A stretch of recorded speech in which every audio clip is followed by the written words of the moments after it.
मौजूद हूँ ज़िला विहाड़ी की तहसील मैलसी मोहल्ला तारिक कॉलोनी में। नाज़रीन, एक गरीब शख्स है जिसके बेटे माजूर होते ही अल्लाह को प्यारे हो जाते हैं, और एक बेटा उनका और है वो भी माजूर है।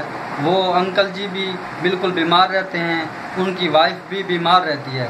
नाज़रीन, इसास कफ़ालत प्रोग्राम से भी उनको कुछ नहीं मिला और कोरोना फंड से भी उनको कुछ नहीं मिला। नाज़रीन, आइए इनसे बात करते हैं। जी अंकल जी।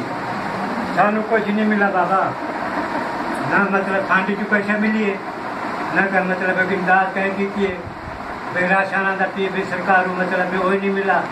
मैं गरीब आदमी हूँ, मुथाज हूँ, मेरा बेटा भी मुथाज है, मजूब है, घर वाली बीमार है मेरी। अच्छा मतलब गरीब बंदे सारी गाली को नहीं सुनता। अच्छा अंकल जी, आप बताएं, आपने मैसेज किया था एहसास कफ़ालत प्रोग्राम का? जी हकीकत है। क्या जवाब मसूद आया? बस भी हाल पड़ताल करेंगे पे भी कोई आया नहीं मतलब। अच्छा, मैसेज ही कौन याद है। अच्छा, तो दूसरा, आपके बेटे पहले कोई काम करते थे या आप कोई काम करते हैं?